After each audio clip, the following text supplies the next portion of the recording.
Bom dia. Agradecemos a presença de todos na nossa audiência pública sobre a concessão do transporte público de Jundiaí. Hoje, dia 8 de dezembro, são 9h10 da manhã. Nós já fizemos ontem a audiência pública de forma virtual. Tivemos um bom aproveitamento do trabalho realizado. E hoje pretendemos aqui, nesse auditório bonito do Cerveja, com a presença de todos, dar continuidade a esse trabalho. A importância da audiência pública, ela reside na possibilidade de democratizar mais a elaboração desse trabalho, que é a confecção do edital de concessão, do contrato, e a construção das ideias, do que nós vamos colocar no edital e, por consequência, também no contrato de concessão do transporte público. Temos aqui a participação dos nossos companheiros da Unidade de Gestão de Mobilidade e Transporte. Temos também a participação dos nossos amigos das empresas que estão nos auxiliando, são os consultores a respeito desse trabalho, da elaboração do edital. Temos aqui o pessoal também do sindicato, temos a presença do nosso vereador, Carlos, obrigado por vir, Carlos.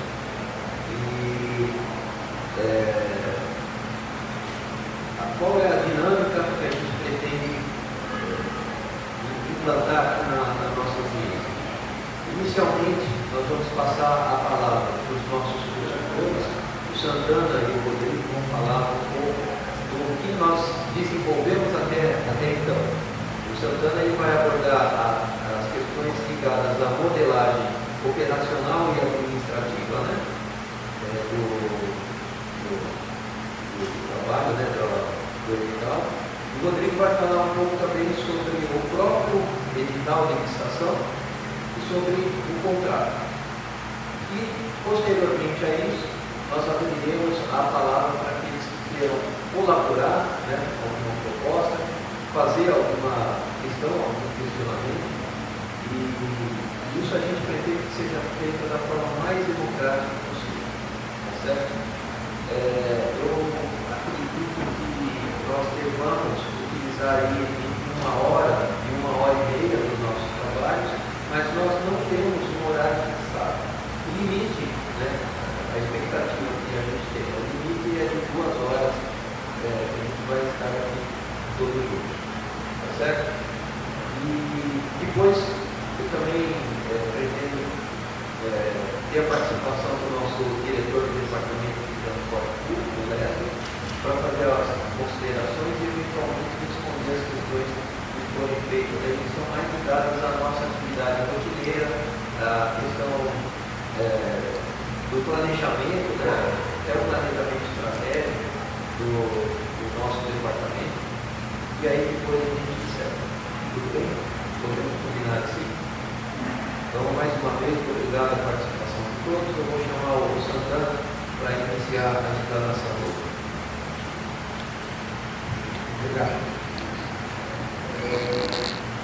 Primeiro, bom dia a todos. Eu gostaria de dizer que me sinto muito satisfeito por esse trabalho.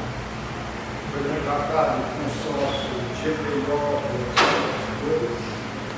são 2 empresas que têm várias experiências nessa área de modelagem de estação e projetos na transporte.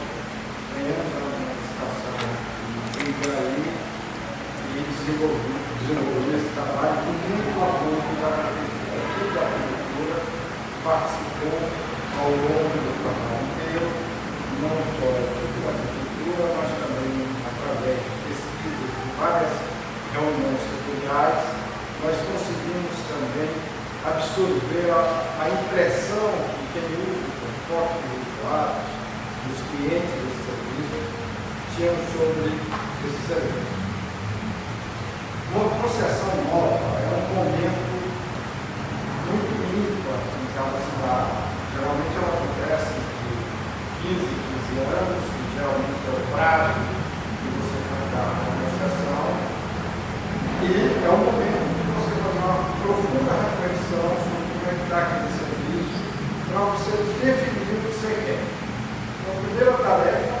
é saber o que nós queremos, saber o que a população de Jundiaí quer dessa nova concessão.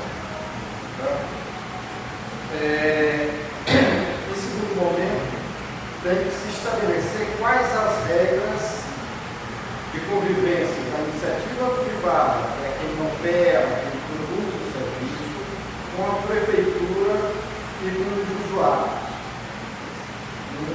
Uma modelagem de uma concessão dessa natureza busca antecipar e pactuar todos os acordos necessários para você ter uma boa concessão, um bom serviço de transporte. O objetivo final é um bom serviço de transporte. Então, o trabalho que essas duas empresas consorciadas fizeram, primeiro foi ler a situação de como estava a operação do sistema de transporte coletivo de Jundiaí. A partir daí disso, fazer uma análise crítica, ver quais eram os pontos fortes, ver quais eram os pontos fracos, testar isso se a impressão de nós técnicos, que trabalhamos com um monte de técnica, mas quem vivencia isso é a população. Então, testar se a impressão que nós tivemos, o conhecimento que nós adquirimos lendo a situação de Jundiaí, coincidia ou não com a impressão da prefeitura. A partir disso, se tira quais são as orientações, discutindo pessoalmente com a prefeitura, do que se quer mesmo, o que se quer modificar, para ter um melhor serviço de transporte. Foi esse o nosso trabalho. Concluído essa fase, foi se estudar como é que se faz um contrato robusto para aguentar todos os desafios no prazo de 15 anos. Certo? Teve que se antecipar tudo o que poderia acontecer no projeto desse para você fazer um contrato que possibilitasse o poder público assumir sua função de gerência de serviço e determinar o que o concessionário tem que fazer. Então, o que a gente vai expor, e vou ficar aqui no tempo do lado, para fazer pode passar. A situação de vocês hoje, o sistema operado por 3 concessionárias, transporta 2,3 milhões de passageiros por mês, com 93 linhas, e com a frota na hora pico, a frota contratada é bem maior, mas a frota que está operando na hora pico, por todos os cálculos que a gente fez, por todo o processamento das pesquisas, são 203 veículos operacionais. A tarifa hoje, vocês sabem mais que eu, é R$ 5, muito, R$ 5,50 dinheiro cartão e R$ 2,50 por mês. Essa tarifa, primeira constatação, não é suficiente para cobrir todos os custos da operação desses 213 carros de frota patrimonial de 276. Não é suficiente. Se ela não é suficiente, se a arrecadação não é suficiente, a prefeitura tem que fazer um aporte mensal de forma de subsídio ao usuário, certo? Para cobrir todos os custos. A prefeitura hoje faz um aporte mensal da ordem de 8,3 milhões por mês para complementar o custo do sistema de transporte. É um aporte que é um aporte para o passageiro. Realmente os caras dizem, é subsídio de emprego. Não, não é subsídio de emprego. É subsídio para o passageiro. A tarifa o que é? É o custo do sistema dividido pelas pessoas que pagam. A tarifa hoje seria,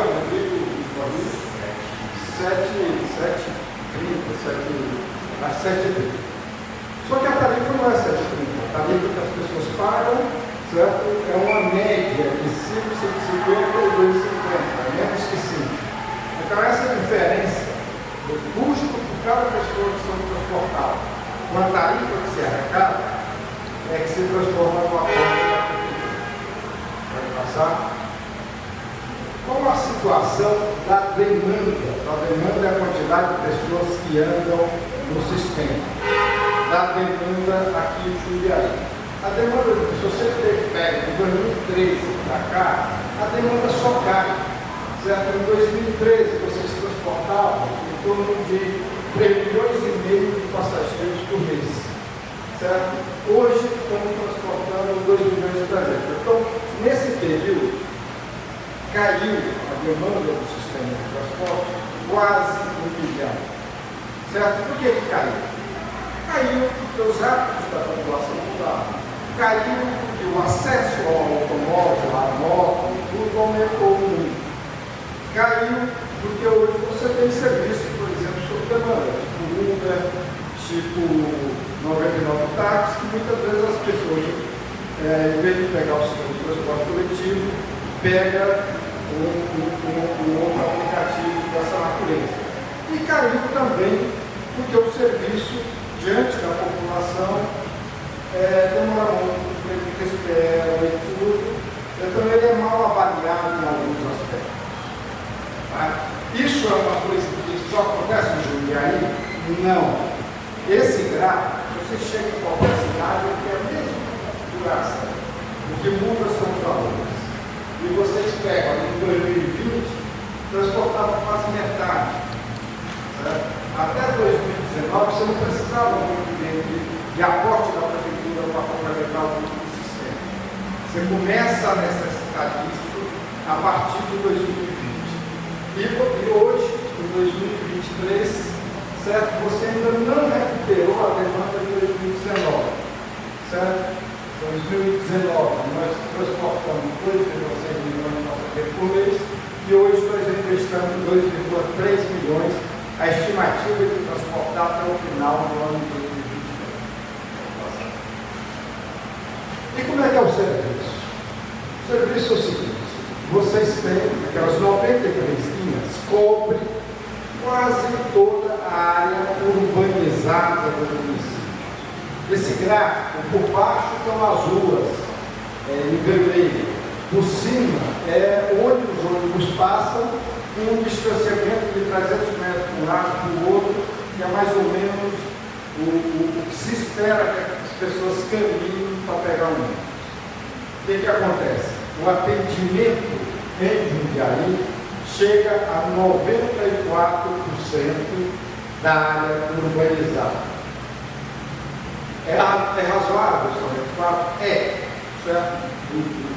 Pela topografia da cidade, pelo jeito da cidade, pelo como se desenvolveu a cidade, 74% é um número razoável. Queremos aumentar isso? Queremos. O ideal era a gente ter em torno de 90% a 95%. Resolve que na proposta a gente está procurando um aumento significativo da área de cobertura da rede. Em termos de frequência, quantos ônibus passam por hora em cada linha? Certo? Qual o intervalo médio de cada linha? É uma outra leitura que se faz.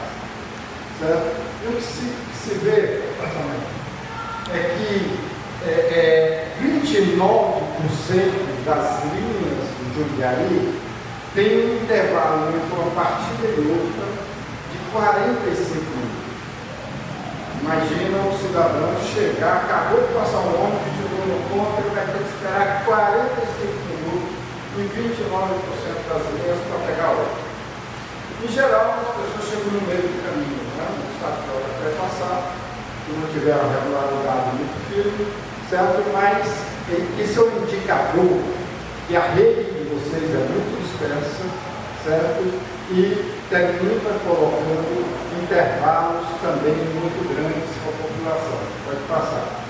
Se você pega um intervalo de 30 minutos, 39% das linhas tem intervalo maior que 30 minutos. Maior ou igual a 30 minutos. Tá? Então, o cidadão tem que esperar de meia hora para pegar o ônibus em 39% das linhas.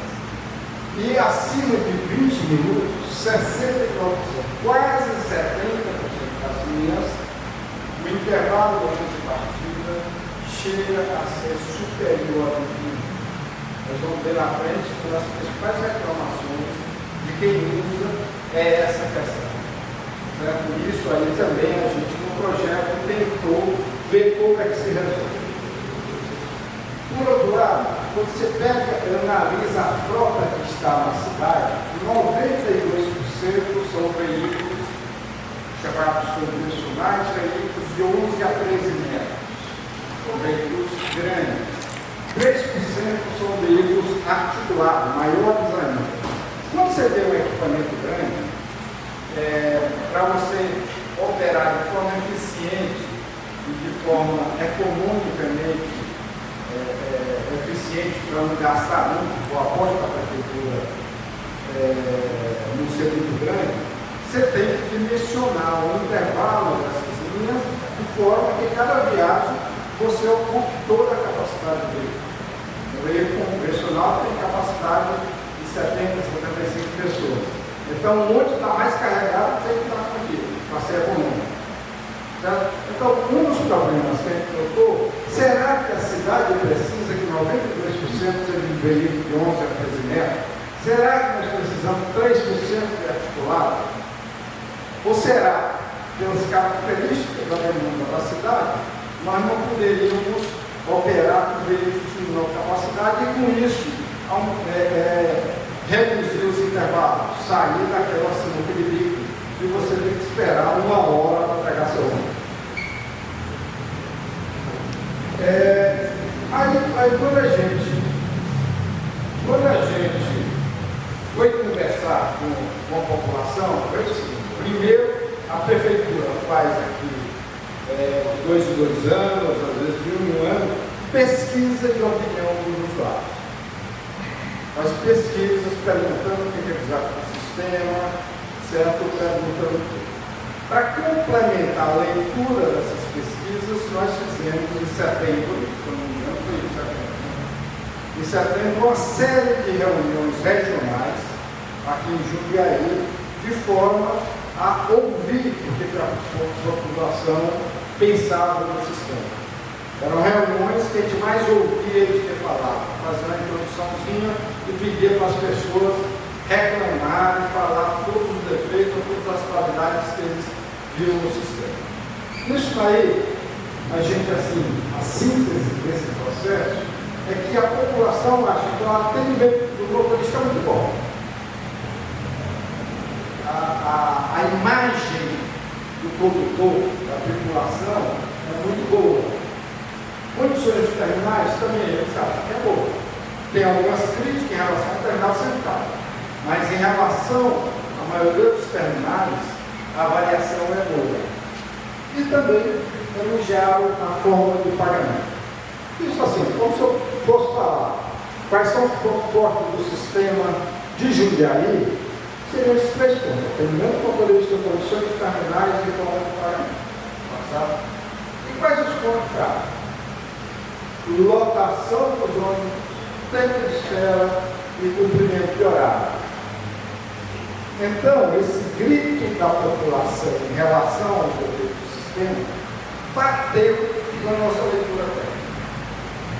Certo? De fato, certo? Com o sistema disperso do jeito que está e com os intervalos entre viagens tão grandes, certo? Era de se esperar exatamente essa.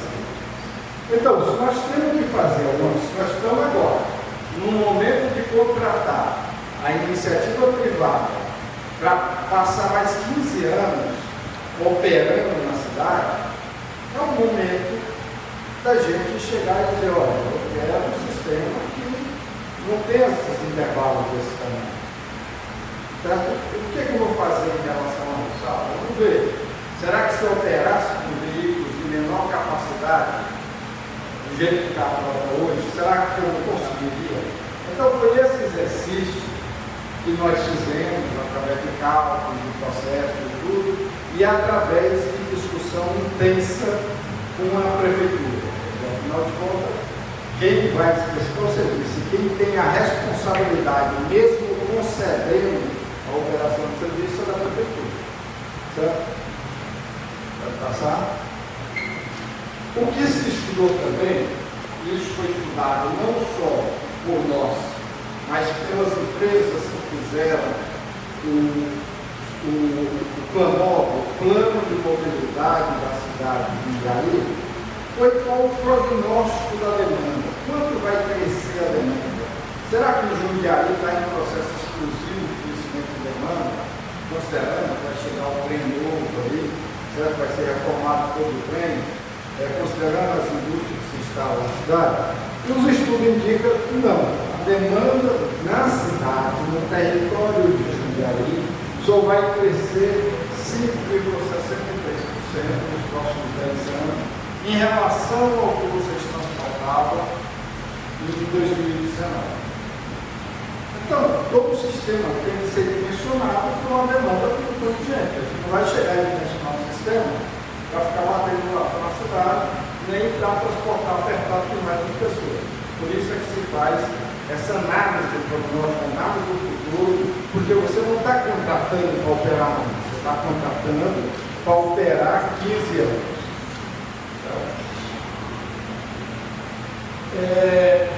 Em função dessa leitura, em função da conversa não só com a população, mas também com os administradores do sistema, certo?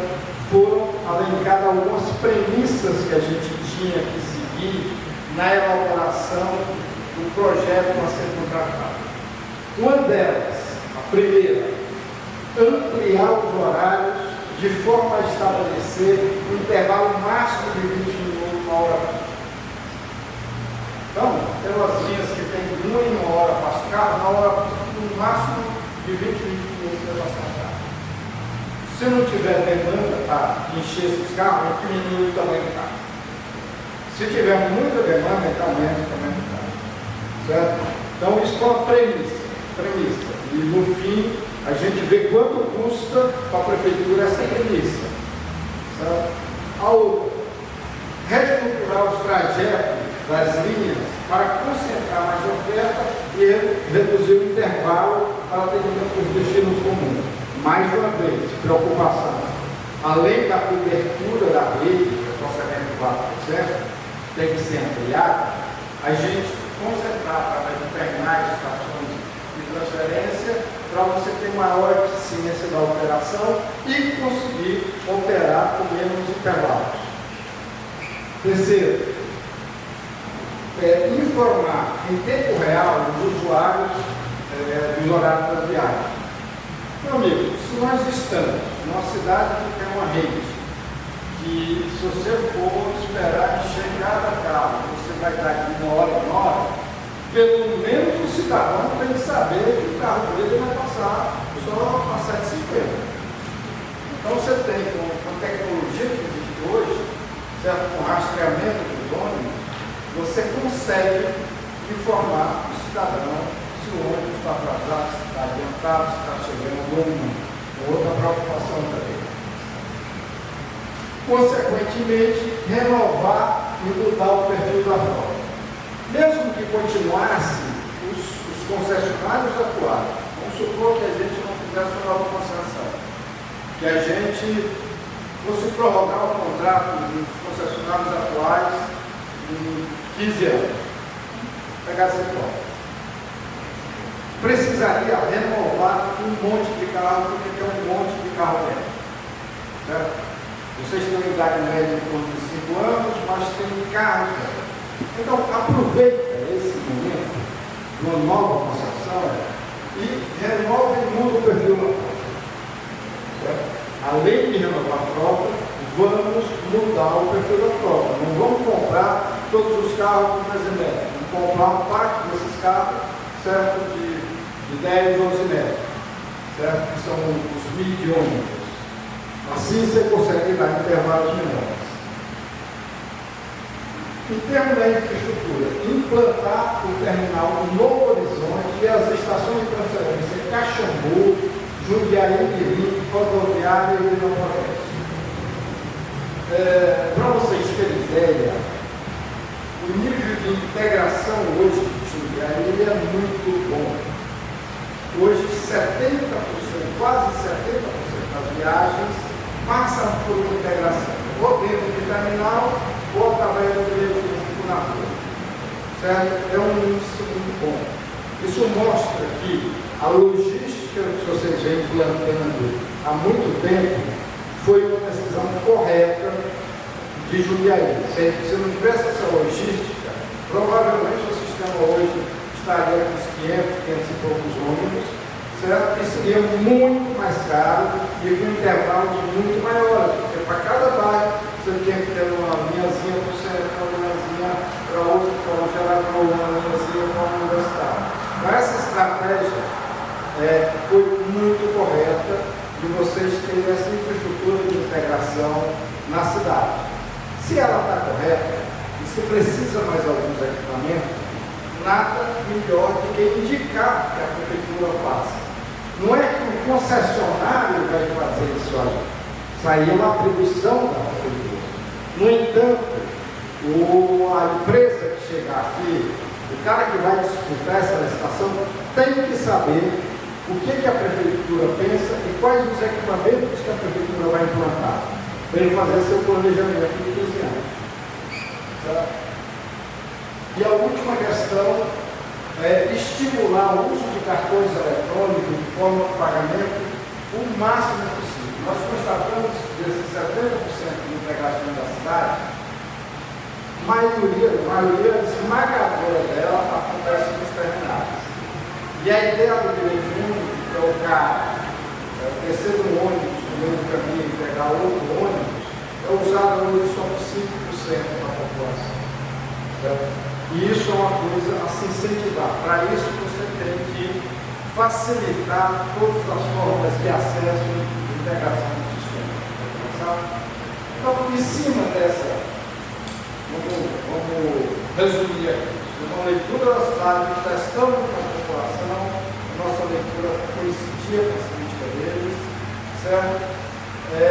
Discutindo com a prefeitura o que a gente tinha que fazer, quais as premissas que a gente tinha que seguir para resolver o sistema e depois passamos a desenhar o sistema. Porque é essa coisa que vai ser licitada, esse novo sistema é desenhado. Certo? Então, temos 5 eixos, por favor.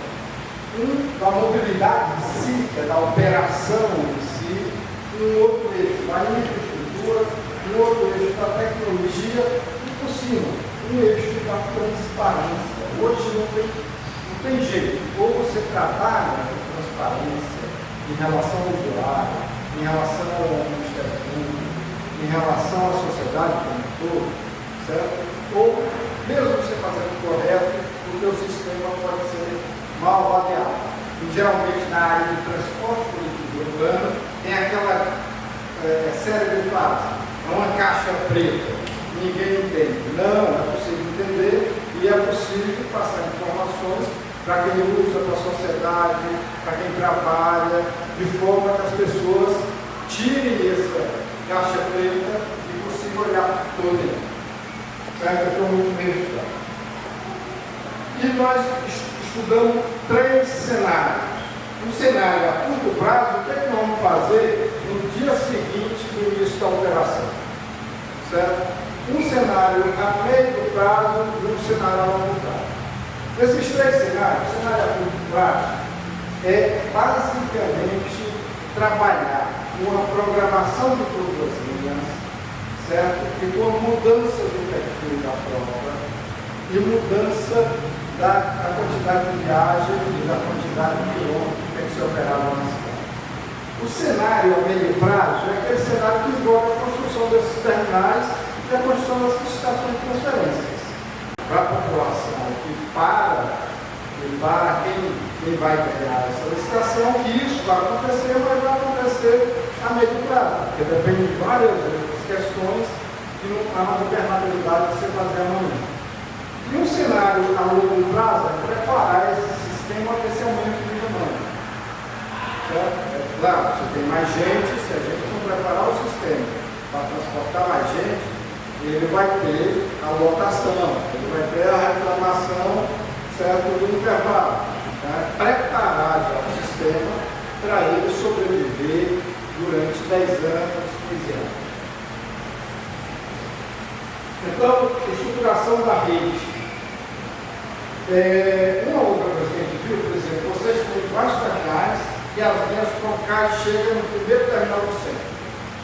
Só que tem um monte de gente que quer ir um pouco mais adiante, certo? O desejo de viagem não é o terminal, aí o cara é obrigado, chegando no centro, pegar mais um ônibus para completar a viagem, certo? Então, a gente entrelaçou o centro, certo? As linhas que chegam no terminal central não vão parar no primeiro terminal, vão parar no terminal de aletramento oposto, certo? Por isso, você faz tipo um abraço ao centro e você diminui aquela necessidade do cara integrar para andar mais 2 km, 1,5 km. O cara reclama disso, pô, já integrei não vai. Vou chegar aqui no centro, vou integrar de novo para andar mais 2 km. É possível isso? É, e não constatar. Microacessibilidade, como a gente mostrou, a cobertura da cidade, a cobertura da cidade é só 74% da área urbanizada. Numa dessas conversas setoriais, tinha uma mulher lá, uma senhora, e ela ficou quase metade do debate dizendo, olha, só passa ônibus lá 2 horas, sei lá, e por exemplo, eu agora vou sair daqui e não tenho como chegar na minha casa. Porque não tem viagem já depois das 7 horas para lá. Certo? Aí eu estava na hora e falei, cara, o que é isso aí? Não dá para aprender isso, olha, não tem ninguém. Certo? Tem uma área urbana muito pouco densa, e se eu fizer um ônibus lá, certo? Vai bater lata o dia inteiro. Então, assim, como é que resolve essa questão? Primeiro, você resolve essa questão colocando veículos de menor capacidade para poder dar mais potência. Segundo, mesmo fazendo isso, vai ter áreas da cidade que bastava ir um Uber lá, um carro, porque tem 4, 5 pessoas, certo, naquela hora pico para ser transportado. Então nós estamos prevendo nessa licitação a contratação de uma quantidade de quilômetros a ser utilizado por veículos de pequena capacidade sob demanda. Certo? É uma tendência das cidades para você atender áreas mais dispersas, fazer isso. Certo? Na Serra do Japi, como é que você vai botar uma linha lá para ficar batendo lá, tirando o descendo morro? Não, você pode organizar uma coisa que pode ser um veículo de pequeno porte. Mas os empresários hoje, que são concessionários para sair da vez, não, porque no contrato deles não tem nenhuma previsão de prestação de serviço para tudo. Então, nós estamos prevendo esse contrato futuro, a possibilidade de uma parte da operação naqueles locais menos densos, através de serviço sob demanda. Certo? Isso. E aí, volta a pensar que um monte de cidade vai copiar. Vai passar. Renovação. A renovação foi basicamente o seguinte: queremos metade dessa frota, certo? De veículos de menor capacidade. Por quê? Porque nós queremos dar intervalo pequeno. Nós queremos que na hora do pico, o cara não fique mais de 20 minutos esperando. Tá?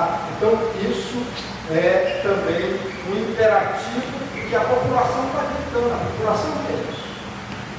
A idade máxima da frota estabelecida e fixada 10 anos, isso é a idade máxima que boa parte das cidades adota, certo? A adequação da capacidade para as linhas de acordo com a demanda, quer dizer, você vai botar um veículo pequeno onde tem pouca demanda, um veículo grande onde tem muita demanda. Câmara interna nas portas de acesso traseiro para parar a segurança do veículo. Só para vocês terem ideia, 62% das pessoas que andam no sistema de transporte coletivo de Jundiaí são mulheres. Certo? Então é um sistema, certo? Você tem que ter uma leitura para a mulher. Você tem que preparar ele para a mulher. Certo? Então você tem que ter equipamento de segurança dentro do veículo de tal forma temos que assediar.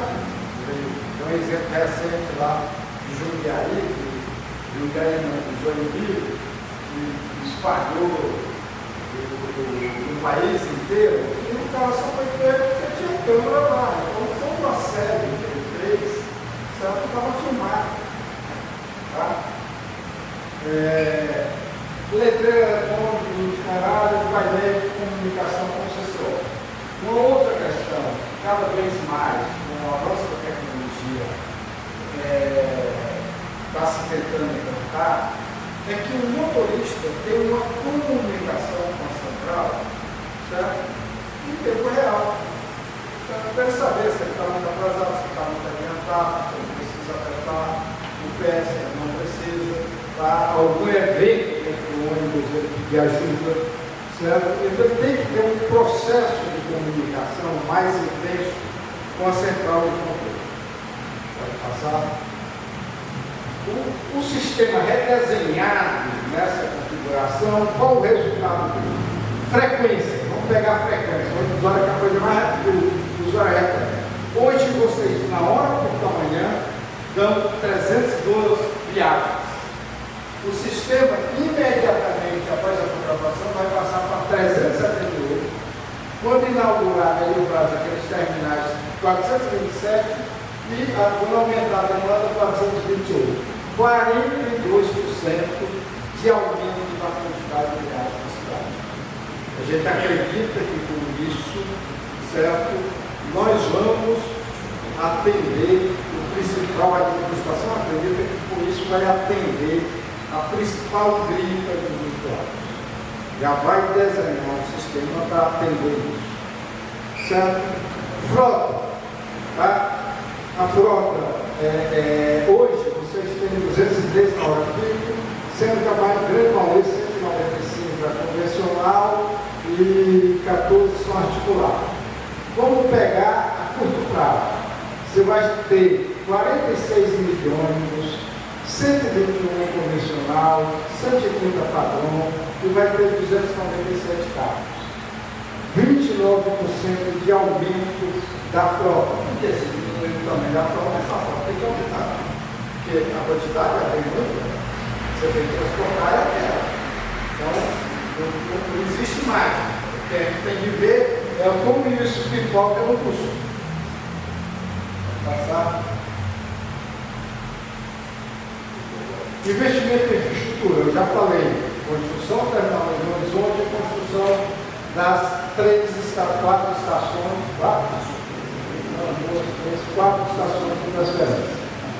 E quando você lê o plano de mobilidade urbana que vocês acabaram de fazer aqui em Jundiaí, certo? Existe uma série de recomendações para fazer priorização ao transporte coletivo. Isso é uma coisa, fazer transporte coletivo, muitas vezes, encontra uma resistência do comerciante que tem sua porta na rua. Certo? Ele não quer, ele quer que o carro pare lá, ele quer vender. Certo? Então isso é uma luta permanente. Mas no plano de mobilidade existem recomendações de fazer priorização do transporte coletivo. E qual a vantagem disso? É uma vantagem de você aumentar a velocidade e, como você diminui o congestionamento do ônibus, você diminui os atrasos. Você pode ter maior regularidade no sistema. Passar. Aqui é mais ou menos a figura onde está verde, que são as estações de transferências a serem construídas, em azulzinho o terminal do Horizonte, e o que está amarelo são as estações já construídas. Então você vê, certo, que você completa a rede de infraestrutura da cidade para possibilitar a integração. Investimento em tecnologia. Hoje a grande falta é a tecnologia. Todo mundo diz, a tecnologia resolve os problemas. Não resolve um intervalo. Mas é muito importante você ter uma atualização da tecnologia do barcada dos ônibus. Jundiaí já é uma das cidades que mais avançou nessa área, mas a ideia é você deixar escrito no contrato tudo que sempre tem que avançar nessa questão, certo? Aumentar a diversidade dos pagamentos, controle operacional, facilitar de informação e segurança. Nesse novo contrato, tem uma preocupação muito grande com o controle operacional.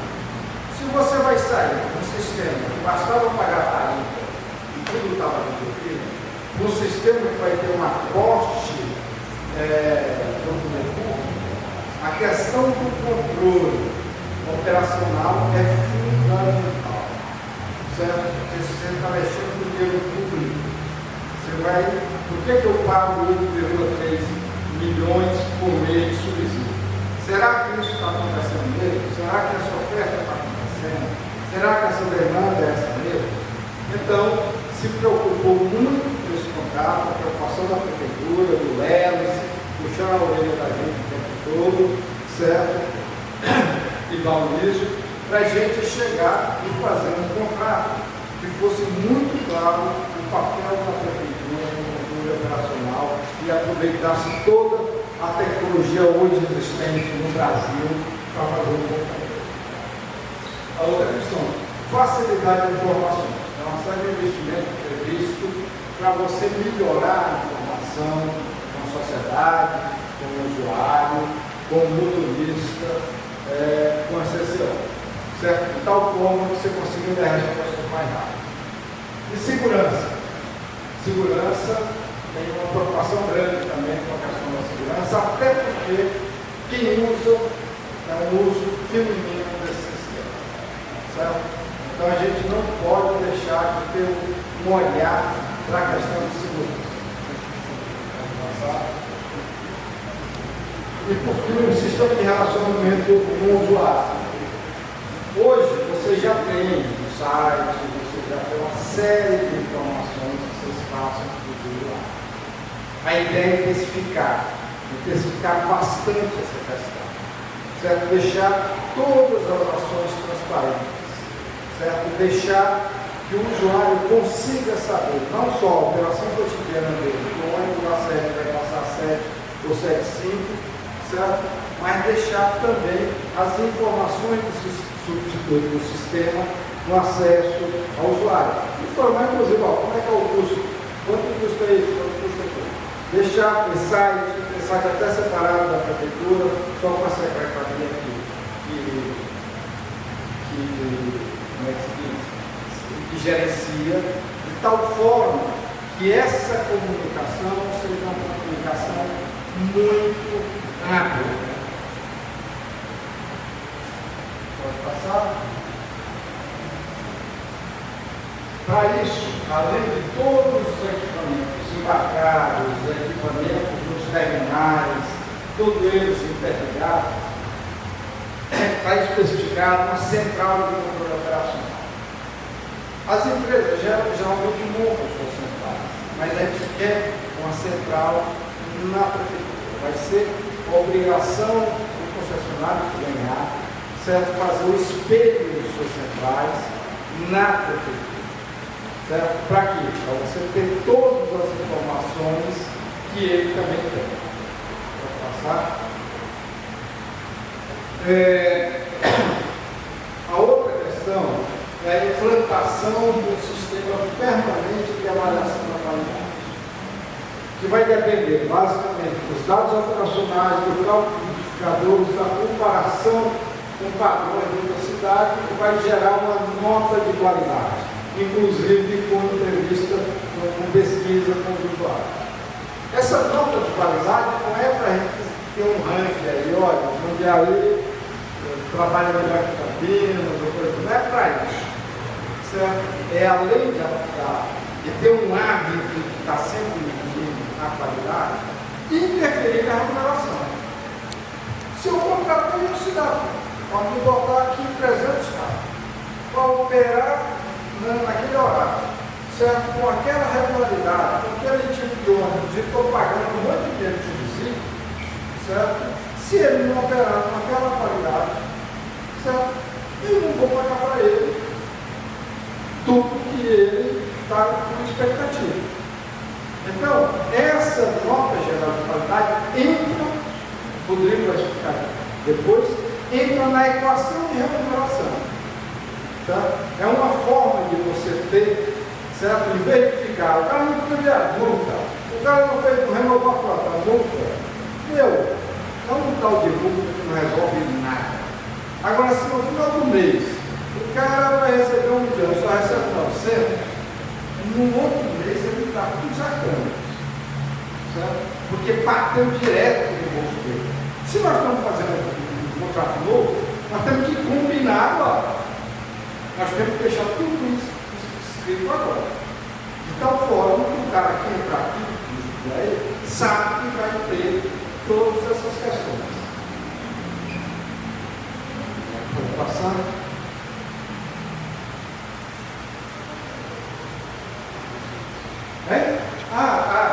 Desculpa. Matriz de risco. O que é essa tal matriz de risco? Se você pegar um contrato hoje, certo? Vai ser uma loucura você saber se a culpa é da prefeitura, se a culpa é do concessionário, se a culpa é do usuário, certo? Você não consegue, você vai para a justiça, vai entrar naquele delay que não sabe o que saiu do outro lado, por isso é que diz que cabeça do juiz pode sair qualquer coisa. Não, é porque não está estabelecido qual é o risco de cada parte do mundo. Se você, no momento que você está contratando, estabelece qual o risco, o que é de responsabilidade da prefeitura, o que é de responsabilidade do concessionário, o que é de responsabilidade do usuário, o que é de responsabilidade do motorista, você tem tudo isso estabelecido. E se você ficar numa briga que ninguém quer, vai passar 15 anos sem brigar, certo? Mas pelo menos está pactuado, está dito, sentou e sabia que esse risco era todo. Então tem uma matriz de risco jurídico, várias questões jurídicas de quem tem o risco da operação, certo? Risco econômico financeiro, certo? Para onde vai o risco do empresário? Olha, entre reajuste tarifário pode aumentar o diesel aí 10 vezes, mas não vamos pagar, é teu. Quando tiver a repactuação, a gente passa a pagar, certo? Por exemplo, riscos ambientais, risco de demanda. Risco de demanda, vai lá, a questão do Brasil inteiro passou. Caiu a demanda na metade na pandemia. Tem um monte de cidade que o sistema faliu, porque não está claro se isso era risco da prefeitura ou se era risco das empresas. Então você chega, Teresina, operava 560 ônibus, hoje opera 200. Isso é serviço. Natal, operava 650, hoje opera 300. Não tem transporte no domínio. É claro, a prefeitura não está entrando com subsídio, as empresas enxugaram a sua frota para não ter grande prejuízo. Então, essa coisa de estabelecer desde o início quais são os riscos de cada parte é uma exigência cada vez maior nos contratos modernos de concessão. Então, basicamente, a gente não só estabeleceu o risco, como graduou ele. Tem risco que é alto para acontecer, tem risco que é baixo para acontecer, tem risco que é médio. Então, o cidadão, quando pegar uma licitação que você comprou na rua, ele vai estar sabendo, olha, vai traduzir que aí nós temos toda essa pactuação que eu tenho que levar em conta no meu orçamento. Pode passar? E por fim, será que a prefeitura, com o Leves e o Aloysio e a equipezinha que eles têm lá, consegue dar conta do isso? Certo? Será? Então você precisa reformular também, nesse momento, a capacidade de gerenciamento da prefeitura. Certo? Você tem que fazer uma revisão institucional. Certo? Investir muito na questão do sistema de controle de desempenho, vou falar mais geral, sistema de comunicação, investir muito, sistema, pode passar, qualificação dos operadores. Olha, por mais que um dos pontos fortes da cidade de Juliana seja o tratamento do motorista dos usuários, cada vez mais a gente precisa qualificar esse cidadão que está na ponta, o contato do sistema com a população, qualificar ele um programa de urbanidade, um programa de interação ofensiva, um programa de tratamento, porque ele reflete o sistema inteiro. Ele que representa a prefeitura que está lá em cima, os empresários que estão no campo médio, os gerentes das empresas que estão. Quem tem contato direto não somos nós. Não são esses malucos que ficam em teoria, que nem nós aqui. Certo? Quem tem o contato direto é o cidadão que está dirigindo lá, que está em contato direto com a população. Esse cidadão tem que ter um processo de treinamento permanente. Isso também está marcado no contrato. Então, basicamente, antes de passar a palavra para o Rodrigo, basicamente é o seguinte: nós fizemos a leitura da cidade, descobrimos quais eram os pontos fortes, discutimos muito com a prefeitura, estabelecemos quais eram as premissas de redesenho do sistema e redesenhamos o sistema. Então, o objeto que se chama projeto básico da organização é isso: é você dizer para quem quiser entrar aqui e aí, como é que ele vai operar, como é que ele vai investir, quais são as regras de relacionamento. Agora entra outra coisa, só que aí, agora você tem que entrar no processo de licitação propriamente dito, no estudo econômico, de quais são as regras, o cara chegar aqui e entrar, certo? E poder disputar. Então isso é esse meu amigo aqui, o Rodrigo, que é doutor nessas coisas. Bom dia a todos. Bom, como o Santana disse, depois que faz toda a parte operacional, a modelagem, a gente só traduzir isso nos elementos do contrato do processo licitatório. Como é que a gente faz isso? Primeiro, a gente tem que criar instrumentos e elementos que equilibrem as obrigações e os direitos das três partes que estão envolvidas na concessão: usuário, poder público e concessionário. Basicamente, a gente coloca isso dentro do contrato de concessão, mas existem outros elementos que também fazem essa regra de equilíbrio para, durante todo o prazo de concessão, conseguir ir vencendo os obstáculos que vão aparecendo. Como o Santana falou, a gente faz a projeção ali do que vai acontecer em 15 anos. Vai acontecer exatamente o que foi projetado? Evidentemente que não. Então a gente tem que criar os elementos que permitam que as partes consigam ajustar a operação, ajustar a remuneração de uma forma simples e já bem clara e definida. Dentro do nosso estudo aqui, ficou caracterizado que para Jundiaí o ideal é que seja um único lote de operação, seja pelo volume de veículos. A gente está falando aqui hoje de 213 carros operacionais e atingindo o pico ali de 297 no curto prazo.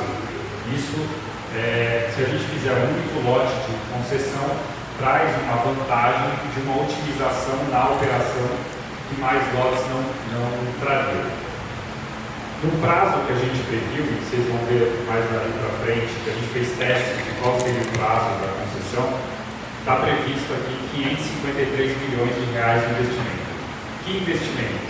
Investimento na frota no início e as substituições de frota ao longo do contrato, investimento nos sistemas, substituição dos sistemas, investimento na garagem, investimento em todos os elementos necessários para fazer essa operação.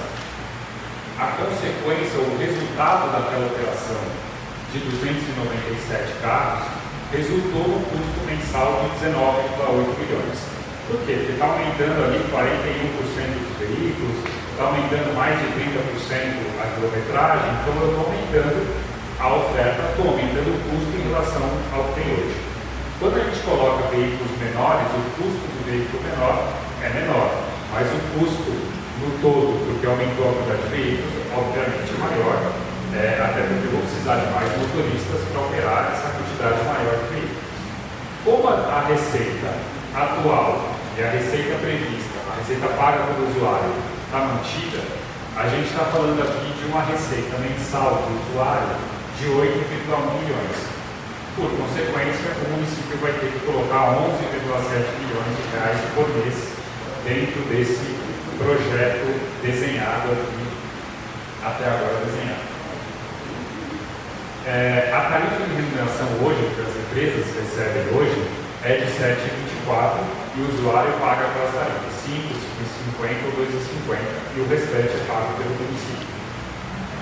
A conta feita para resultar naqueles 19 milhões, a tarifa passaria para R$ 9,10, mantendo então a necessidade de subsídio para que haja a melhora na qualidade do serviço. O Santana já passou um pouco por todos esses itens, porque eles só refletem essa fase do estudo, ele traduz toda a parte operacional em elementos de contrato. Então, o prazo para iniciar a operação, 180 dias, esse é um prazo previsto ou pré-fixado pelo Tribunal de Contas, para que outras empresas tenham a possibilidade de participar e de se mobilizar para iniciar a operação. 50% dos veículos de início serão 0 km, tá? Dentro daquele processo de renovação do perfil de frota e melhoria da qualidade da frota. A frota ao longo da concessão vai ter 10 anos de idade máxima e 5 de idade média. Como você já entra com bastante veículo novo, o que vai acontecer é que no início a idade média inicial vai até ser menor do que 5, porque ele teria que entrar com metade 0 e metade 10 no ano seguinte já trocar esses 10 veículos para veículos novos, o que, se tiver a idade média inicial de 5 anos, no outro ano da concessão você vai ter uma idade de meio ano, vai ter veículo de 1 ano e o resto é veículo 0, ele vai ser obrigado a trocar. Então, na verdade, nos primeiros anos de concessão você vai ter uma idade média menor do que 5 anos. Aí tem o investimento em garagem, que precisa ter a garagem para operar. Os sistemas tecnológicos tão ressaltados aqui na apresentação, tão cobrados pela prefeitura, que são tanto de comunicação com o usuário, quanto de coleta de informação, para ver se a empresa efetivamente vai estar cumprindo os quilômetros, as partidas e principalmente os horários. Não adianta fazer a partida em qualquer hora, tem que fazer a partida no horário definido. A responsabilidade do GI para emitir as ordens de serviço continua sendo do poder público, então ele é o detentor da determinação de como vai ser a operação, dentro desse processo de melhoria da qualidade. A gente está aprendendo, como o Santana falou, um serviço diferenciado ali, um serviço sob demanda em regiões que não têm demanda suficiente. Então, na verdade, a pessoa vai requisitar um veículo com uma antecedência prévia, não vai ser igual ao Uber, quero sair, pegar um carro neste momento, mas você produz essa necessidade de viagem, a empresa vai determinar que um carro vai lá buscar essa pessoa e aí o tamanho do carro vai ser exatamente determinado pela quantidade de pessoas que começarem a usar. E a implantação do sistema de relacionamento com o usuário e o treinamento de motoristas e todos os colaboradores, como o Santana já afirmou. Bom, falando muito da parte operacional e como é que vai ser controlado, quais são as melhorias. E como é que isso vai ser pago? Bom, vai ser pago por 3 itens que a gente pode dividir em 2 categorias. Uma categoria, o A e o B, são as categorias relacionadas à operabilidade, com uma série, inclusive a percepção do usuário, e vai aplicar a penalidade de reduzir 1%, 2%, 3% na remuneração dele, forçando com que o operador cumpra as ordens de serviço, porque se ele não cumprir, ele não fez quilômetro, não vai receber, e além de não receber o quilômetro que ele não fez, ele vai ser penalizado por não ter cumprido a ordem de serviço, ou seja, o indicador de qualidade vai diminuir a remuneração dele, inclusive do que ele executou, porque ele deixou de executar alguma parte. Este é o grande salto de qualidade e a ferramenta prevista para que tenha incentivo da empresa de cumprir as ordens de serviço e a operação prevista e ainda buscar a demanda. Ou seja, para fazer a operação com qualidade, com cortesia para que atraia efetivamente a demanda para melhorar a remuneração dela. Todo esse processo é um processo complexo que exige todos os sistemas de tecnologia e exige a capacitação ou ampliação da capacidade da equipe da prefeitura e também se assessorar de empresas terceiras para executar esse tipo de serviço. Durante o processo aqui de estudo, nós fizemos alguns cenários. Então, testamos qual seria a remuneração se essa concessão fosse de 10 anos, se fosse de 20 anos, se a idade média fosse de 6 anos, idade máxima de 10.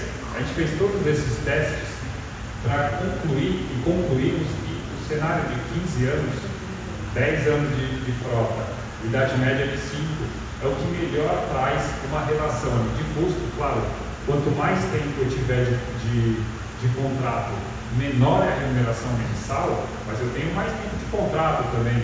Eu tenho mudanças de tecnologia e mudanças de perfil de sociedade que vão ser mais impactadas ou terão que ser mais absorvidas no contrato de 20 anos. A idade média do veículo, eu posso colocar um veículo um pouco mais velho? Posso, mas isso aumenta outros custos e acaba reduzindo muito pouco a remuneração mensal. Por que não? Ou melhor, dentro da conclusão, a gente definiu junto com a prefeitura aqui que nesse estágio de evolução dos estudos, o cenário 1, que a gente colocou como 1, mas não quer dizer que foi o primeiro simulado, é o que melhor traz essa relação de custo-benefício. Bom, esse foi o panorama geral aqui da parte de remuneração e estrutura. Vamos entrar de uma forma bem simples de qual vai ser o processo de licitação em si, porque tudo aquilo que a gente mostrou já foi contratado. Como é que vai ser a gestão, a operação e a remuneração? Como é que eu contrato? O processo vai ser na nova lei de licitações, na 14.133, uma concorrência pública, menor tarifa de remuneração, o que quer dizer que vai ganhar quem solicitar a menor tarifa. O objeto é a parte de terminais, ela está fora desse projeto, o projeto é de operação. E o que é esse modo de disputa? O modo de disputa fechado e aberto vai ser com entrega de um envelope, um preço, que é o primeiro lance do processo licitatório. Você classifica as empresas e aí, a partir daí, são lances viva voz que é dentro do processo em aberto. Então, as empresas vão baixando o seu preço e disputando dentro de um pregão ou de um leilão, como as pessoas estão acostumadas a ver para outras contratações, agora também na contratação desse tipo de serviço.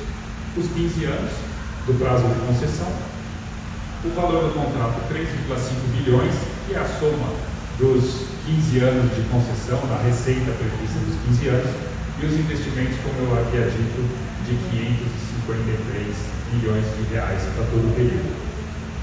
As empresas, se participarem em consórcio, vai ser permitido o consórcio, poderão formar uma SPE. O que é uma SPE? É uma empresa específica para operar em Jundiaí. Ela traz uma certa segurança jurídica, principalmente para a prefeitura. As condições de habilitação clássicas ali, de regularidade, através de certidões, de demonstração de capacidade financeira, e a exigência de experiência. O que a prefeitura não quer é fazer todo esse processo, construir um contrato e um modelo de operação robusto, que está apto a absorver todas as mudanças de tecnologia e acabar contratando uma empresa sem capacidade para realizar essa operação. Então, dentro dos padrões previstos pelo Tribunal de Contas, será exigido alguns itens em metade, 50% do que é contratado. Esse é o limite aqui imposto pelo Tribunal de Contas. Então, a empresa vai ter que comprovar que ela já operou outro sistema que pelo menos tinha 50% das viagens que a gente está programando para esse sistema, que tinha pelo menos metade dos veículos operados. Se a gente está falando, arredondando, em 300 veículos de operação, a empresa que vai participar tem que ter operado pelo menos 150 veículos. E passageiros transportados também quantos passageiros essa empresa já transportou, para a gente conseguir medir se ela tem a capacidade de interação com o usuário. Não adianta ter operado 150 veículos, mas veículos que, por exemplo, eram só de fretamento, você tem pouca interação com o usuário. É permitido a testagem de fretamento? Sim, o Tribunal de Contas determina que seja permitido, mas ele tem que ter transportado bastante pessoas para que a gente possa medir a qualidade e a interação dele com o usuário em si. Essa era a nossa apresentação, que a gente passou por todos os itens aqui, operacionais, remuneração, forma de controle e condições de participação. Acho que agora, na nossa próxima etapa aqui do processo da audiência pública, a gente vai ter a palavra aqui do Leslie e logo na sequência fazer a abertura e participação aí com as perguntas. Acho que o Leslie está só um minutinho de fora.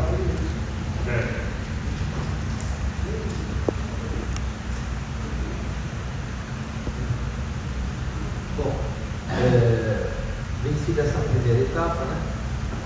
Está tudo aí. Uma palavrinha, pessoal. Bom dia a todos. Esse trabalho está assim, tomando assim, uma preocupação de todos nós, porque a gente quer melhorar. Nós que estamos aqui há muitos anos na prefeitura, a gente quer ajustar alguns detalhes no contrato, que muitas das coisas no contrato não estava previsto. A gente queria fazer uma modificação, não estava no contrato. Então é uma das exigências que a gente fez para a consultoria. Nós queremos um índice de qualidade do sistema para medir pesquisas de opiniões já contratualmente serem feitas 2 por ano, para a gente estar medindo a questão do transporte coletivo. Então eles foram colocando tecnologias avançadas, que nem tem a do ônibus, já tem aqui, vamos manter. Mas podemos fazer em tempo real? Sim. Então é uma das exigências que nós estamos fazendo aqui. Que teve uma denúncia de um assédio no ônibus, tem essa denúncia na central de monitoramento, consegue abrir a imagem em tempo real. Então essa é uma outra exigência. A parte de reconhecimento facial, também pedimos que o reconhecimento facial esteja previsto, porque nós sabemos que tem muito uso indevido do cartão. Cartão de idoso, cartão de estudante, então a gente sabe que tem isso. Então por isso que nós priorizamos essa parte na parte do contrato de melhoria de qualidade. Então a gente queria estar abrindo aqui para vocês também, tem um formulário, se vocês, caso queiram fazer alguma pergunta, podem estar fazendo direto, se quiser estar fazendo também pela escrita, nós fazemos a leitura aqui. O que for possível a gente já responde aqui, o que não for a gente fica com o seu contato e depois vamos estar passando para vocês essa resposta, tá ok? Obrigado, Léo. Eu vou pedir então para o Santana, para o Rodrigo, profissionais conosco, porque assim a gente já agiliza a resposta, né, caso seja dirigida para você. Então, pessoal, está aberta para as perguntas. Se alguém quiser perguntar, só levantar o braço. A gente procura responder.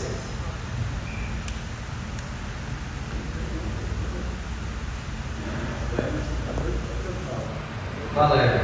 Emerson está ali se mexendo na cadeira para perguntar. Bom dia a todos. Só por gentileza, só se levanta e se identifica, né? Pela dinâmica aqui do. Sou Emerson, presidente do Sindicato dos Motoristas. E assim, apresentação muito boa, mas eu percebi que tem muito investimento em tecnologia, aparentemente vai ser muito bom. Mas estão levando em consideração que hoje a falta de mão de obra é o que mais atrapalha na operação? E quais as atitudes que vocês têm planejado para que essa mão de obra, que hoje é escassa, não só no meio, mas no todo o entorno, ela não se acabe? Porque na nossa visão, em 15 anos, vai cair bastante isso aí, por conta. A gente também fez uma pesquisa com a categoria, percebi que vocês não fizeram diretamente com a categoria. O que eles mais pedem hoje? Qualidade de vida. Dentro disso, finais de semana com a família e Um exemplo básico, no final do ano agora, eles não conseguem passar uma ceia com os familiares. Se eles levarem em consideração isso, porque isso acarreta diretamente todo o planejamento de vocês. Tem que levar em consideração a mão de obra.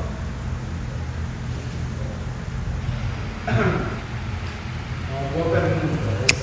Esse assunto é um assunto específico do dia a dia. Veja o seguinte, a mão de obra hoje pesa em quase 50% do custo do sistema. E como eu falei antes, quem de fato representa esse sistema é o motorista. Quem está na linha do tempo é o motorista. Então essa mão de obra tem que ser não só qualificada, mas bem remunerada. Certo? Tem que ter escalas que possibilite ter o final de semana, ter dia de feriado. Para isso você tem que contratar provavelmente mais. Esse é o grande dilema, certo? Esse é o grande dilema e vocês veem há mais de 100 anos, desde quando surgiu isso, que qual era a regra? A regra é, você dá uma tarifa e o empresário se vira por isso para ele pagar todos os seus custos, tem que pagar. Hoje em dia, no mundo inteiro, o transporte coletivo é subsidiado, certo? Então tem uma parcela que a prefeitura paga. Então, se hoje a gente vive na macrometrópole de São Paulo, que a competição entre a necessidade do motorista para transporte urbano, a necessidade do motorista para os aplicativos, a necessidade do motorista para transporte de carga é uma guerra, certo? O cara no aplicativo, certo, pode ganhar mais do que o motorista que está no transporte coletivo urbano. Então essa realidade salarial, certo? Essa realidade de escala, como é que você vai fazer escala? Só uma folga por semana, ou mais de uma folga por semana, a escala corrida que o cara tem folga na terça-feira e não no sábado e domingo, certo? Quando você estabelece que a folga tem que ser no final de semana, é evidente que a necessidade de contratar formantes de folga é maior. É evidente que isso aumenta o custo, certo? Se, por aplicativo, o cara está tirando 5 pau por mês, certo? E o motorista está mais interessado em pegar um carro e ir para o aplicativo, nós temos que rever essa questão salarial, certo? Então, a luta, se o transporte de carro, certo? Para andar um caminhãozão desse, paga bem melhor o motorista e ele está para isso, ele vai sair do transporte coletivo. Então, essa luta é uma luta real, a prefeitura tem que reconhecer isso, as concessionárias têm que reconhecer isso, e tem que olhar com muito carinho, porque se não tiver um motorista bem qualificado e satisfeito com o que faz, certo? O serviço é mal avaliado, certo? Então, meu amigo, não dá para modelar isso agora, mas isso está previsto.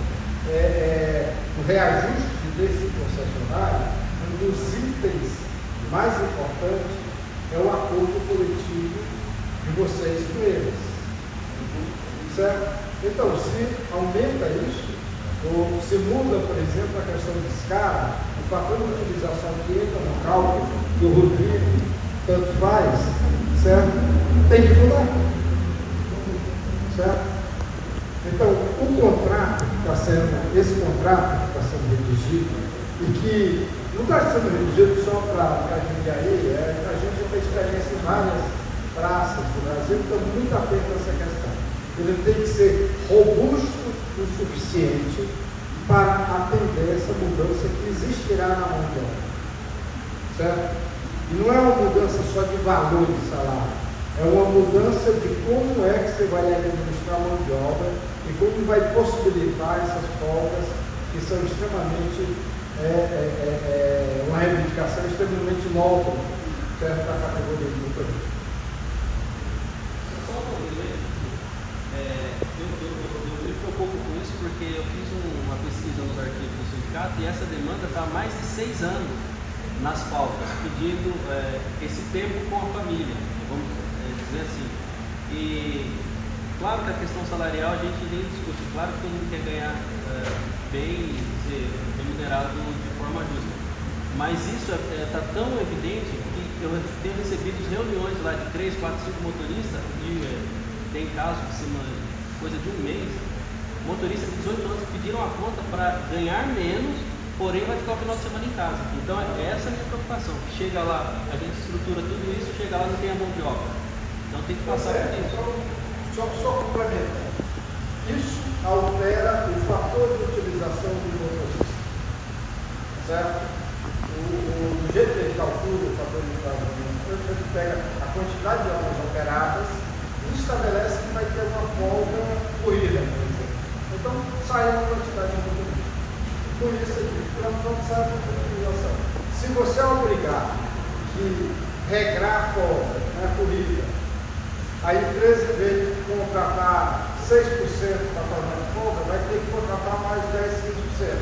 Isso altera. Estou te dizendo o seguinte: o contrato é robusto o suficiente para essas alterações. Evidentemente, nessa proposta, esse orçamento que o Rubens fez, nós fizemos uma prática atual. Mas se o sindicato fizer um acordo com a empresa, mudando essa prática, a prefeitura assume que o contrato está previsto isso.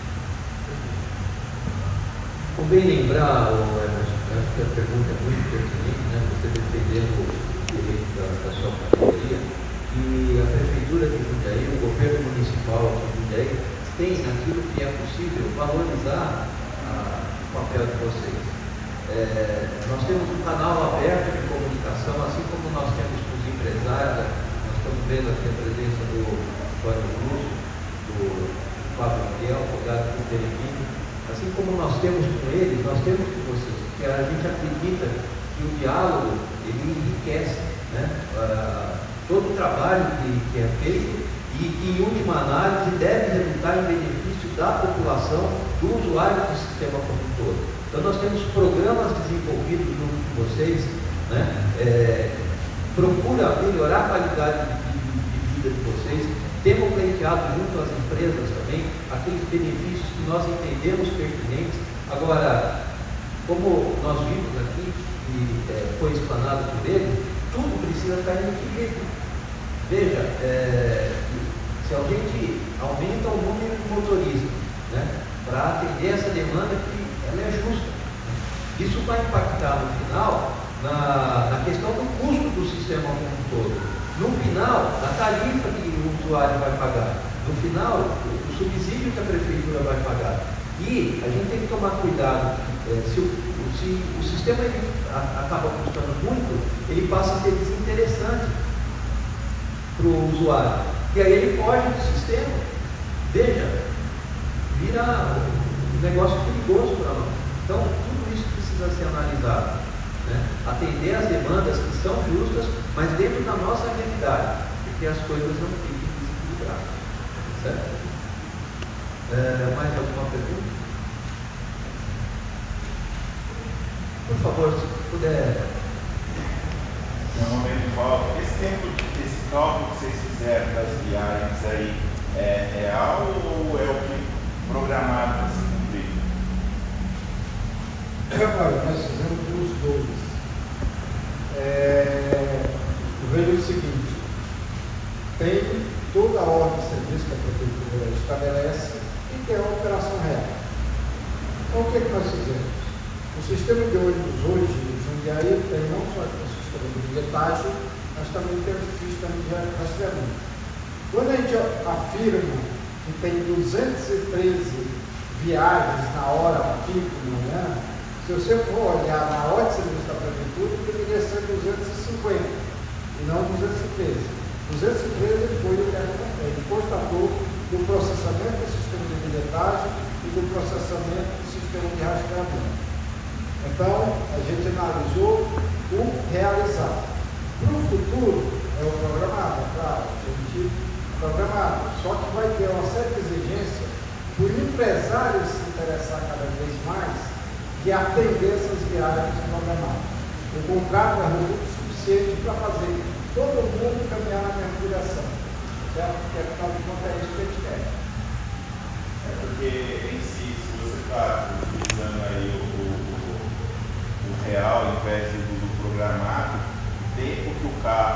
demora no trajeto de um setor para o outro, por conta do trânsito que a gente tem em Jundiaí hoje, como você vai tornar isso atrativo para o empresário, dizendo assim, olha, você precisa sair do ponto A para o ponto B, passando pelo trânsito que Jundiaí hoje tem, e se você não cumprir, você vai pagar, você vai deixar de receber isso daí. Como que isso se tornaria também atrativo para a empresa? Porque que nem você vai falar assim, olha, você tem 20 minutos para cumprir a viagem. Por conta do trânsito, você não cumpriu a viagem nesse tempo, você vai ter que... você perde. Entendeu? Por conta de outros fatores. Porque que nem assim, o investimento, questão de corredor, questão de vias, questão para tornar o sistema também mais atrativo. Eu também não vi falando isso daí. Exatamente no indicador de qualidade que a gente mede isso. Quer dizer, primeiro que a ordem de serviço emitida pela prefeitura tem que levar em consideração o tempo real de ciclo que demora uma viagem. Não dá para programar uma viagem dizendo que ela demora 40 minutos e todo mundo sabe que ela demora 50. Então aí não é uma questão de que a empresa não cumpriu se a ordem de serviço estiver errada. Então, dentro do processo de planejamento contínuo do contrato, você vai ajustando as ordens de serviço de acordo com o trânsito e o tempo de ciclo. Mas num caso excepcional, teve um trânsito, a ordem de serviço está correta, vamos supor, ela cotidianamente faz em 40 minutos, mas teve um trânsito excepcional e fez em 50 minutos. Trânsito é um dos itens daquela matriz de risco que o Santana falou que expurga essa viagem de dentro do indicador de qualidade. Por quê? Porque a culpa do trânsito não está alocado, ou o risco do trânsito não está para a empresa concessionária, e sim para o poder público, porque ele que gerencia o viário. Então tem uma série de itens. Teve um incêndio numa rua que eu tive que desviar o itinerário. Isso não vai poder e não entra dentro do indicador de qualidade. Teve uma queda de árvore, um alagamento. Então são eventos excepcionais, são retirados do indicador de qualidade. Eventos ordinários, eles têm que fazer, existe a regra de você ir ajustando a ordem de serviço para se todos os dias o tempo de ciclo é de 50 minutos, está errada a ordem de serviço de 40. Então existe um processo para você ir atualizando a ordem de serviço. Lembrando também que a prefeitura não está inerte nessa questão do aumento, né, do trânsito, do aumento dos veículos circulantes na nossa cidade. Veja, a cidade está crescendo, né? A gente sabe disso, a gente tem observado. Quando nós fizemos o plano de mobilidade, a questão de 1 ano e meio, 2 anos atrás, foi levantada um indicador, que eu acho que é importante a gente falar aqui. A questão de 1 ano e meio, 2 anos atrás, nós tínhamos uma relação de 1,3 pessoas por veículo.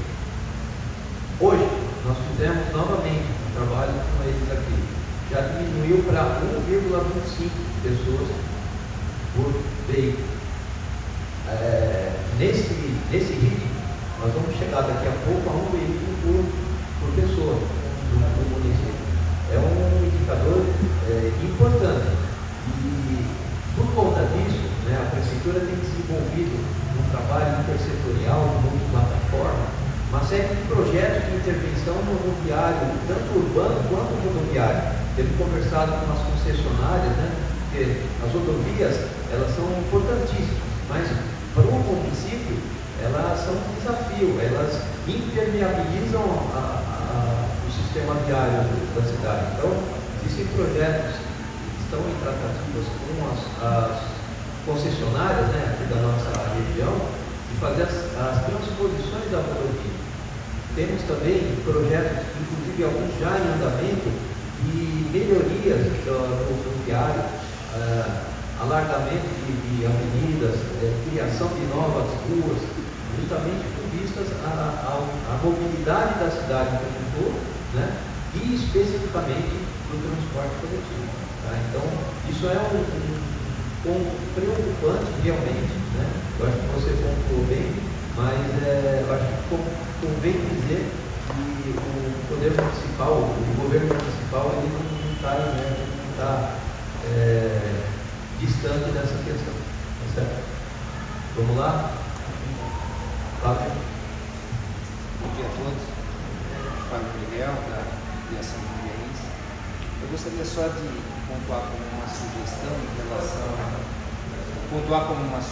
em relação à rede de médio prazo das estações de transferência, que tem um ponto no Rio Acima, que acho que agora, inclusive, foi reformada a unidade de saúde, e talvez pudesse ser considerada uma rede que vai ser construída a médio prazo, e ali é um entroncamento interessante também, principalmente para situações fora do pico, etc., que pode aumentar o número de viagens e talvez ela possa ser ainda, como são outras estações, ser considerada ali na frente. Vale ressaltar que nós estamos avaliando ali a região do Rio Acima, não tão próximo da UBS, e sim nós estamos avaliando mais próximo da rodovia. Então a gente está achando alguma área pública ou que dê para desapropriar ali algum terreno, para a gente fazer bem próximo da rodovia, para integrar tanto Itatiba, tanto quanto Mato Dentro, mais as linhas do Rio Acima, e ali sim sair uma linha só dali. Então isso daí a gente só está incluindo esse local naquelas bolinhas que a gente estava, daí eu mostro para vocês, a gente está colocando no estudo, mas agradeço aí a sugestão. Estamos esperando eles. Bom dia a todos. Obrigado. E é importante, eu acompanhei ontem um pouco a discussão ontem à noite, né? Foi importante.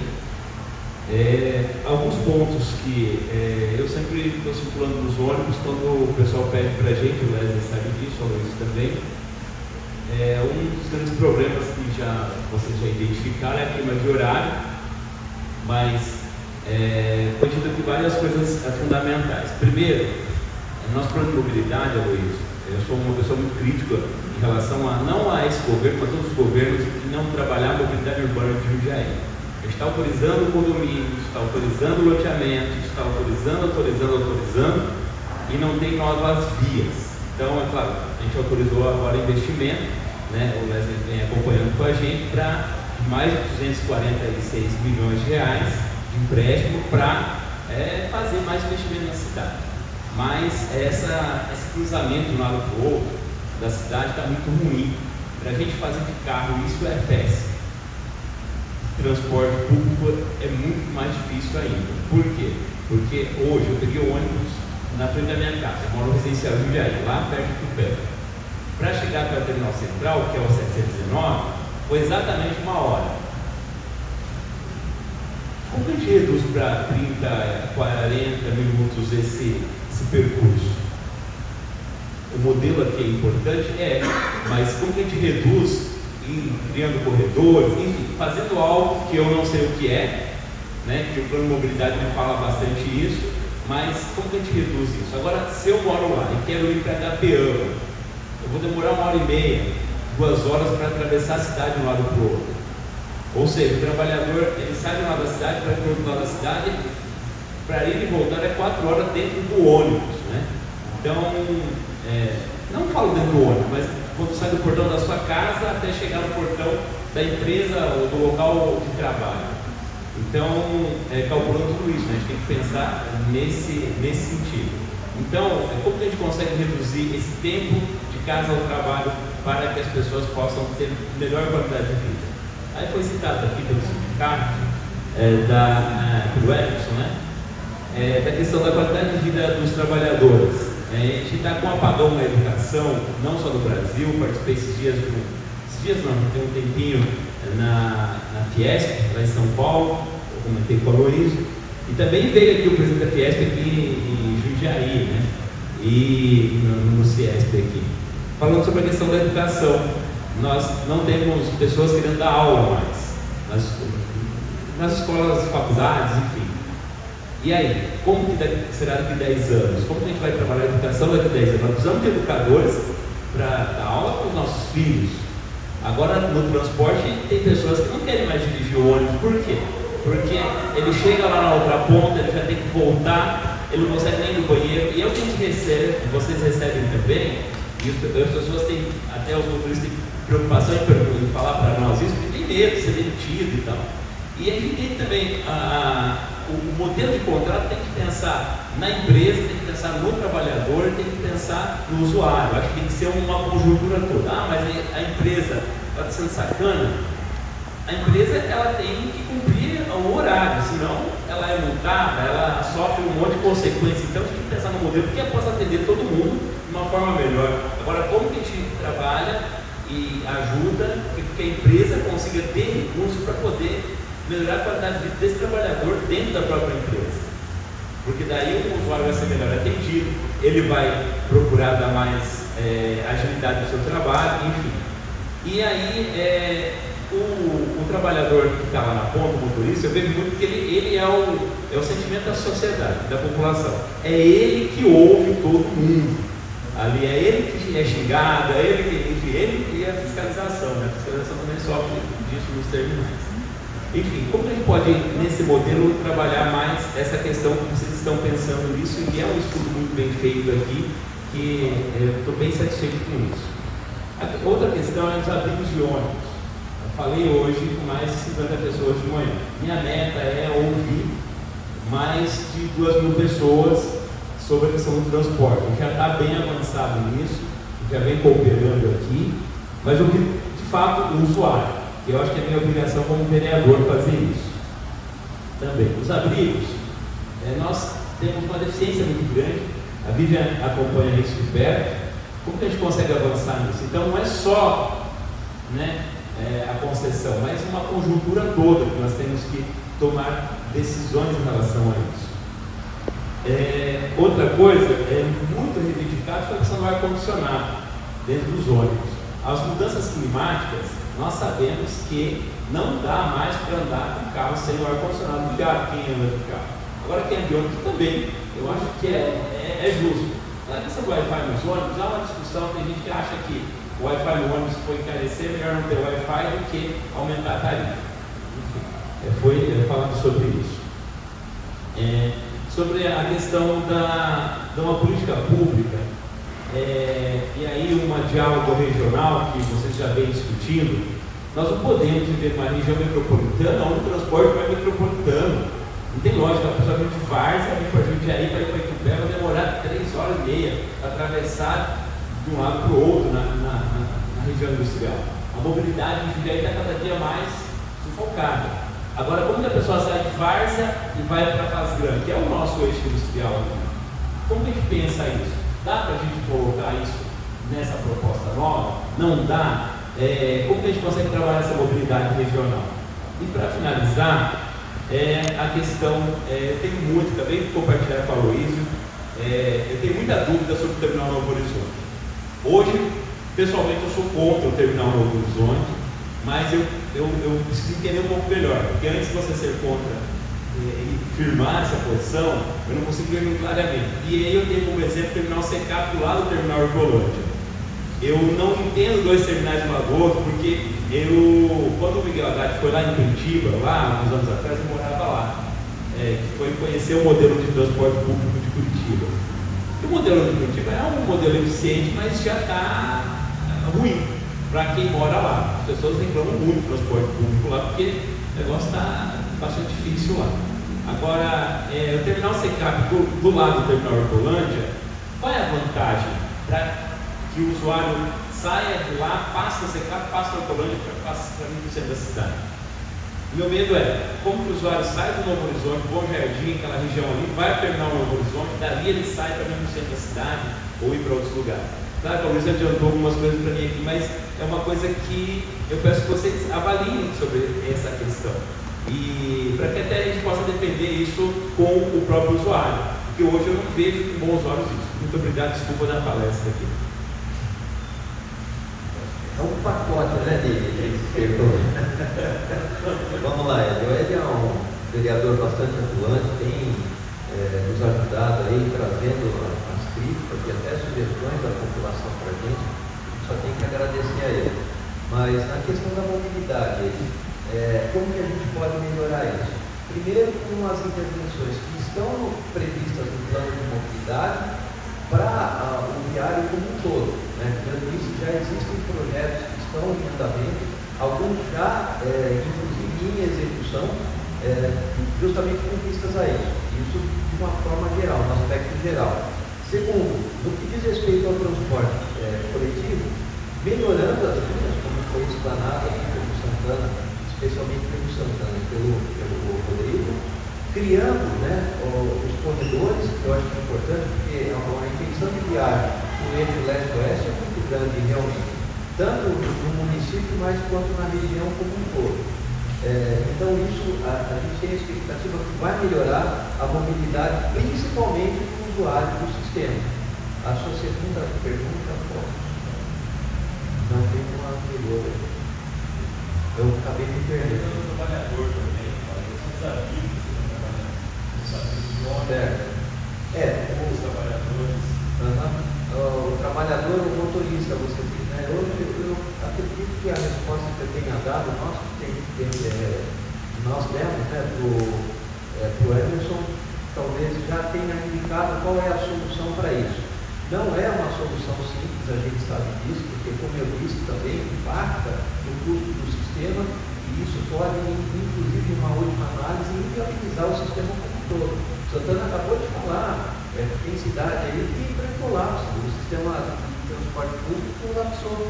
E um dos fatores, eu acredito que seja até essa questão do custo do sistema, e dentro do custo, o custo do motorista, não só do motorista, mas de quem trabalha no sistema como um todo. Eu lembrei agora, nós estamos, a pedido do sindicato, em tratamento nenhum com o Ministério Público do Trabalho lá em Campinas,